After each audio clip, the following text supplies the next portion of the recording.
Hello students. कल हमने मोल concept के बारे में पढ़ा था कि नंबर ऑफ मोल्स के बारे में हमने आपको पढ़ाया था। तो आज जो टॉपिक है वो है normality. It is another way to represent the concentration and that is a more specific way. जो ज़्यादातर प्रैक्टिकल्स होते हैं तो उसमें हम मोलैरिटी की बजाय नॉर्मेलिटी को ज़्यादा यूज़ करते हैं। तो हम देखते हैं कि नॉर्मेलिटी है क्या और इसके साथ जो चीज़ें हैं बेसिक्स, काफ़ी अच्छे बेसिक्स हैं इसके। तो नॉर्मेलिटी के बारे में देखते हैं कि नॉर्मेलिटी है क्या। It is defined as the number of gram equivalent present in 1 litre of solution. तो किसी भी सब्सटेंस के 1 gram equivalent of substance present in 1 litre of the solution. वहाँ पर हम जब मोलैलिटी की बात करते हैं तो मोलैलिटी में ज़्यादातर जो हम टर्म यूज़ करते हैं वो नंबर ऑफ मोल्स करते हैं, लेकिन यहाँ पे जो टर्म हम यूज़ कर रहे हैं वो है ग्राम इक्विवेलेंट। तो ग्राम इक्विवेलेंट क्या चीज़ है, पहले हम वो देखते हैं। ग्राम इक्विवेलेंट क्या है? ग्राम इक्विवेलेंट जैसे नंबर ऑफ मोल्स होते हैं वैसे ही ग्राम इक्विवेलेंट भी एक टर्म है। तो gram equivalent is equal to given weight of substance upon its equivalent weight. तो ग्राम इक्विवेलेंट किसी भी सब्सटेंस के किसके इक्वल होते हैं? जितना उसका गिवन वेट होगा अपॉन हम क्या कर देंगे, उसका इक्विवेलेंट वेट कर देंगे। बट अब यहाँ पर एक और है कि इक्विवेलेंट वेट क्या होता है। गिवन वेट तो आपको क्वेश्चन में गिवन होगा, लेकिन इक्विवेलेंट वेट क्या है? तो इक्विवेलेंट वेट का जो कंसेप्ट है वो भी देखते हैं। Equivalent weight is equal to molecular weight upon depend कर रहा है कि आप किसका इक्विवेलेंट वेट निकाल रहे हो। अगर किसी सब्सटेंस का इक्विवेलेंट वेट निकाल रहे हो तो उसकी वैलेंसी आ जाएगी, उसका चार्ज आ सकता है आयंस के केस में। अगर कोई एसिड है तो उस केस में बेसिसिटी आ सकती है। अगर कोई सब्सटेंस बेस है तो उसका क्या आ सकता है? एसिडिटी आ सकती है। तो equivalent weight equals to molecular weight upon valency और whether it is charge, basicity and it's और एसिडिटी। एसिडिटी हमने बेस की टर्म में लेनी है, जब बेस होगा कोई, और बेसिसिटी हम कब लेनी है? जब हम एसिड के केस पे। ये उल्टा होता है। तो अगर ये सब चीज़ें 1 हो जाएं, इक्विवेलेंट वेट और मॉलिक्यूलर वेट क्या हो जाएगा? बराबर हो जाएगा। उस केस में नॉर्मेलिटी और जो मोलैरिटी है वो इक्वल हो सकती है। इट मीन्स कोई ऐसा सब्सटेंस, कोई ऐसा एसिड, कोई ऐसा बेस जिसकी बेसिसिटी 1 हो, एसिडिटी 1 हो, जिसकी वैलेंसी 1 हो, तो उस केस में नॉर्मेलिटी और मोलैरिटी वो एक ही चीज़ होती है। बेटा ये आपने याद रखना है। जैसे कि हम HCl लेते हैं, HCl की अगर आप नॉर्मेलिटी निकालोगे तो वही आएगी, मोलैरिटी निकालोगे तो वही आएगी। पेपर में आ सकता है which of the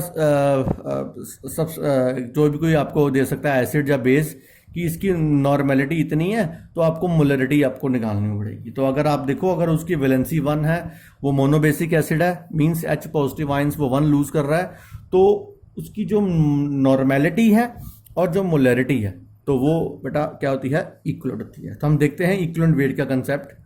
equivalent weight जैसे सल्फ्यूरिक एसिड का जो मॉलिक्यूलर वेट है वो 98 होता है और उसकी जो बेसिसिटी है वो कितनी होती है? 2 होती है। तो उसका जो आपके पास आ गया वेट, दैट इज 49 आ गया आपके पास। Equivalent weight of the sulphuric acid is 49। Basicity means number of H positive ions given by the acid. एक एसिड जितने आयंस देता है सॉल्यूशन में वो उसकी क्या होती है? बेसिसिटी होती है। जैसे कि हम देख रहे हैं यहाँ पर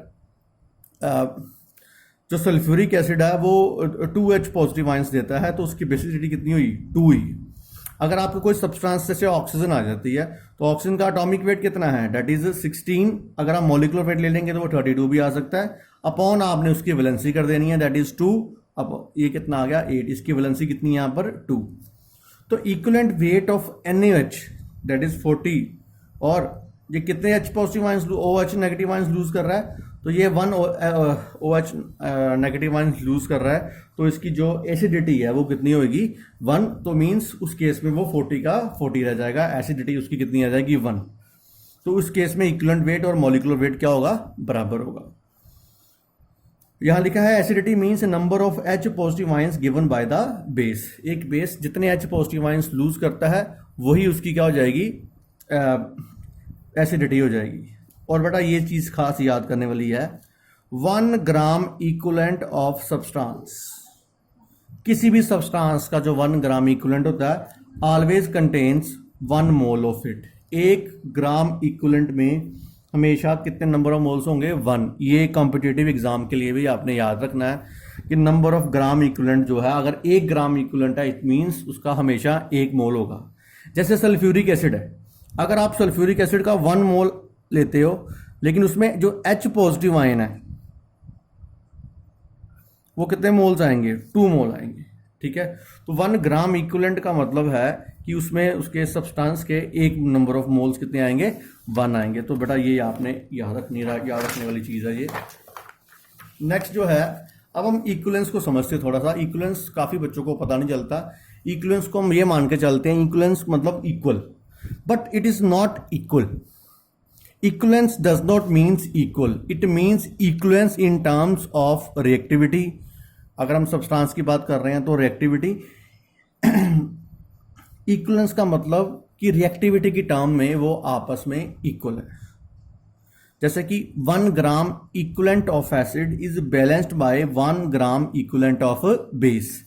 हालांकि एसिड और बेस में कोई भी चीज कॉमन नहीं होती है। एसिड की अपनी प्रॉपर्टीज हैं, उसकी अपनी प्रॉपर्टीज है, बट ये एक दूसरे को न्यूट्रलाइज करते हैं। क्या करते हैं? न्यूट्रलाइज। तो इसलिए 1 ग्राम ऑफ एसिड जो है वो balanced by the 1 gram equivalent of base. There is no common characteristics in acid and base, but they are equivalent in terms of reactivity. मतलब वो आपस में रिएक्ट करके न्यूट्रलाइज हो जाते हैं, तो दैट इज इक्विवेलेंस वर्ड वहां पे आता है। फॉर एग्जाम्पल, एक बर्गर है, उसकी प्राइस है 20 रुपीज, और एक नोटबुक है, उसकी कीमत भी कितनी है? 20 रुपीज।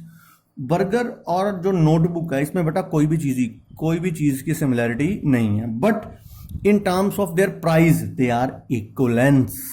तो equivalence in terms of their price. तो there is no common things in burger and notebook, but they are equivalent in terms of their price. तो इक्विवेलेंस का मतलब रिएक्टिविटी की टर्म में वो दोनों एक दूसरे के इक्वल है, बाकी उनमें कोई भी कैरेक्टरिस्टिक्स इक्वल नहीं होती। नॉर्मेलिटी सो हम जो पीछे से करते आ रहे हैं, नॉर्मेलिटी जो है वो given weight upon equivalent weight into volume in litre, और अगर वॉल्यूम ml में है तो आपने 1000 के साथ मल्टीप्लाई करना है। ये फिर वही आ गया WB, वेट ऑफ सल्यूट। यहां पर ये चीज नहीं आई है, दैट इज इक्विवेलेंट वेट आया, और ये आपके पास आ गया वॉल्यूम।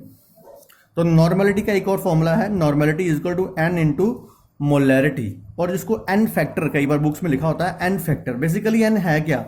n जो हमने पढ़ा है that is valency, that is charge, that is basicity, और ये एसिडिटी भी हो सकती है। एसिडिटी हमने कब लेनी है? जब हमने बेस लेना है, और बेसिसिटी कब लेनी है? जब हमने इसका एसिड लेना है। जब भी कोई आयनिक सब्सटेंस आएगा तो उसका हम क्या लेंगे? दैट इज चार्ज लेंगे। तो ये चीज़ें आपने याद रखनी है। अगर आपको मोलैरिटी गिवन है तो आप नॉर्मेलिटी भी उसकी निकाल सकते हो। तो अगर आपको किसी की मोलैरिटी गिवन है, नॉर्मेलिटी आराम से आ जाएगी उसकी। ठीक है, तो हम ये दोनों चीज़ें याद रखनी है। एक न्यूमेरिकल है, उसको देखते हैं क्या है। Calculate normality of solution containing 31.5 gram of hydrated oxalic acid.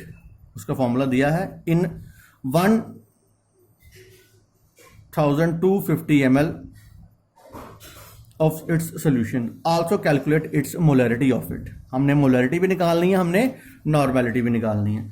तो ये है ऑक्सैलिक एसिड का जो फॉर्मूला है। ऑक्सैलिक एसिड ये उसका मॉलिक्यूलर फॉर्मूला है। जब हम उसको वाटर में डिसॉल्व करेंगे तो ये 2H पॉजिटिव आयंस देगा। इसका जो मॉलिक्यूलर वेट है दैट इज 126, और इसका इक्विवेलेंट वेट, इसकी जो बेसिसिटी है वो कितनी है? 2, क्योंकि ये 2 H पॉजिटिव आयंस लूज कर रहा है। अब बॉन्ड हमने 2 कर दिया तो ये कितनी आ गई है? 63 आ गई है। तो नॉर्मेलिटी हमने पढ़ा that is given weight upon equivalent weight into volume, क्योंकि ये हमें ml में दिया हुआ है तो 1000 लगा दिया हमने। WB upon equivalent weight into V into this. WB that is given weight, वो आपको गिवन है, हमने यहाँ लिख दिया। 63 that is it's equivalent wait, आपको वॉल्यूम गिवन है, हमने निकाल लिया। दैट इज नॉर्मेलिटी, इसकी इतनी आ गई है 0.4 नॉर्मल। और अगर आपने इसकी मोलैरिटी निकालनी हो that is equal to normality upon n, that is n factor जो हमने पढ़ा है। और इसका इसमें n फैक्टर कितना है?